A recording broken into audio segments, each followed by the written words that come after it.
Na depressão, não. Na depressão, às vezes, você nem sabe porque você tá triste, mas fala, tô abatido. Seja bem-vindo a mais um vídeo do Cortes da Palavra de Deus. Antes de continuar, deixe um like nesse vídeo e inscreva-se no canal para continuar recebendo novos vídeos. A maioria das pessoas hoje, se ela não passou por depressão, ela com certeza tem alguém bastante próximo que está passando por isso, né? Qual o seu conselho assim para quem é próximo? Né? Eu conheço alguém que está em depressão, um amigo do trabalho, um familiar próximo. Para essa pessoa que está ali do lado, qual seria o seu conselho para quem tenta ajudar? Eu vejo que hoje a galera vai tentar ajudar, às vezes atrapalha, né? Até porque você disse que quem percebe primeiro é a pessoa que está do lado, né? Nem a pessoa que está com depressão, né? Isso. Bom, vamos lá. O número já passei, 49%. Né? Ainda bem que eu já passei e está no passado, né? Estou passando 14%. Então vamos lá, como você disse, se a gente levar, é uma população muito grande, né? Aliás, segundo uma pesquisa pela OMS, a Organização Mundial de Saúde, há em torno ou mais de 11 milhões de pessoas em depressão, elevado, né, nos níveis que eu disse um pouco anterior. Então, é muitas pessoas que estão sofrendo com a depressão. Então, respondendo a sua pergunta, o que é possível fazer? Então, vamos lá. A gente percebe no comportamento do ser humano. Nenhum ser humano ele consegue manter o seu comportamento, por mais que ele queira demonstrar que está tudo bem, mas em alguns pontos ele vai apresentar ali algumas dificuldades. Então, por exemplo, você vê que a pessoa está se isolando, você percebe que a pessoa já não tem prazer em fazer aquilo que gostava, né? Você mencionou um apoio. Eu tenho um amigo que pode estar passando depressão, tá? Mas que nível de amizade você tem com ele, entende? É um amigo que a gente gosta de pedalar junto, correr, jogar um futebol. Tá, mas você percebeu que ele não foi jogar futebol essa semana? Você percebeu que ele não mandou mais aquele louvor que mandava ou uma mensagem, né, bíblica que cai no celular dele todo dia? Você percebeu que você manda uma mensagem, antes ele mandava um áudio parecendo um podcast de 5 minutos falando e de repente ele só manda oi, não, beleza, tá ok? A mudança começa a acontecer. As pessoas começam a transparecer isso.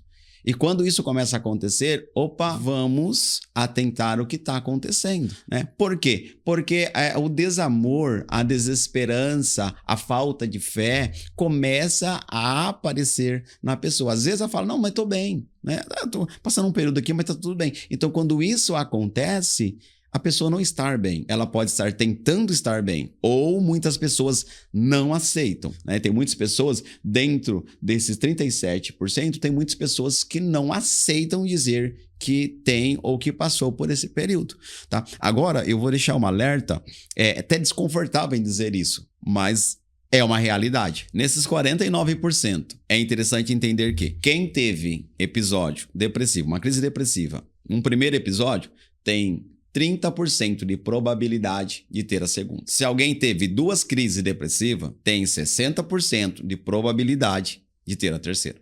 E quem teve 3 crises depressivas, precisa fazer um acompanhamento, porque a qualquer momento ela pode aparecer. Então, é isso que precisa ter a atenção. É para isso que serve, que eu falei de prevenção, sabe? Entende? E porque você vai trabalhando para que isso não aconteça. Deixa eu deixar bem claro também aqui, porque humanamente, cientificamente falando, tá? Não é teologicamente agora. A depressão, ansiedade e outros tipos de transtornos, em boa parte não tem cura, segundo a psicologia, tá? Perante Deus, a gente sabe que Deus ele pode tudo, né? Para quem está acompanhando, não estou fazendo uma distorção de fé. Mas entendendo, segundo a ciência, não tem. A gente chama de remissão, que é um equilíbrio. A pessoa pode ter um equilíbrio de nunca mais sentir. Ou, quando se trata de ansiedade ou outro tipo de transtorno, a pessoa pode sentir que está ali, está aparecendo, mas não predomina, não controla a pessoa. A pessoa consegue trabalhar, consegue estudar, consegue fazer suas atividades comuns, mesmo estando com ansiedade. Perfeito.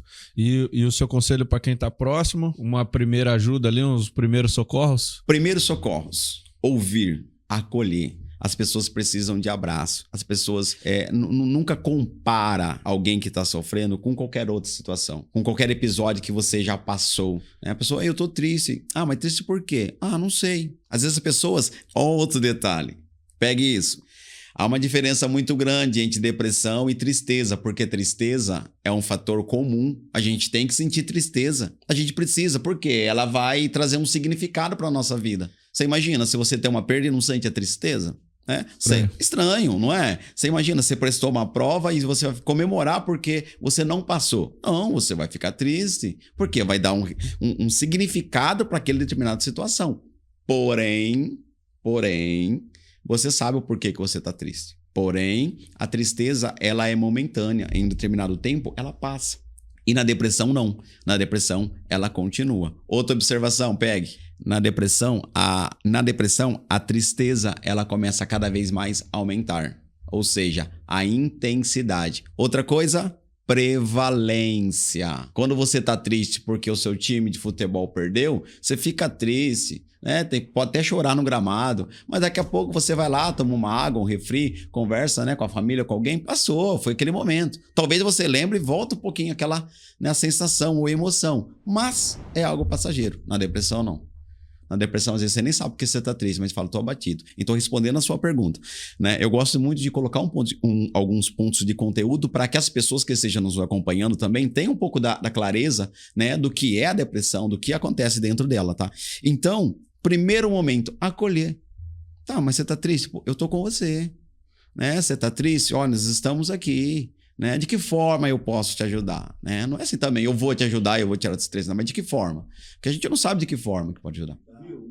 Por exemplo, como lidar, por exemplo, com situações onde você sabe que a pessoa ela tá doente, a pessoa ela sabe que está doente, mas ela não procura ajuda. E aí você fica nessa luta, nesse embate. A pessoa, as fases, ela fica mal demais. Você também fica mal porque você está convivendo, você está vivendo, está vendo, mas a pessoa ela não procura ajuda. Falo ajuda profissional, porque eu falo por mim. Eu imagino que a gente se estressa vendo naquela situação, entende? Porque parece que a pessoa não quer sair daquela situação, entende? Como lidar dessa forma? Ainda, sobre quem está vendo de fora. Isso parece um reflexo desse descontrole que a depressão traz, né? Porque a diferença aí praticamente entre a tristeza e a depressão é a falta do controle sobre isso, né? Essa certa dominância aí que a depressão tem sobre a pessoa. Mas realmente acontece muito isso, da pessoa, a própria pessoa está vendo, ela sabe que ela precisa de ajuda, mas não tem essa de dar o primeiro passo.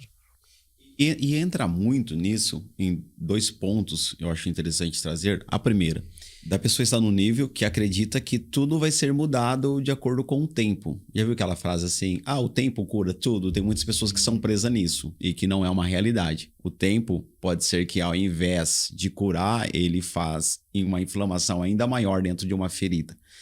Então, é um equívoco quem pensa dessa forma. Então, a pessoa acredita que não precisa de um profissional. Acredita que vai ser automático. O tempo vai começar a mudar. É onde que a pessoa encontra uma resistência. Agora, quando a dor for maior do que ela está passando, aí vai chegar um ponto que a pessoa vai recorrer. É por isso que eu disse que é necessário ter a prevenção. A pessoa só vai no estado de manutenção. Só que quanto isso, essa é a sua pergunta. As pessoas que estão em volta acabam sofrendo um pouco. Porque você percebe que a pessoa está mudada. Percebe que a pessoa precisa de ajuda.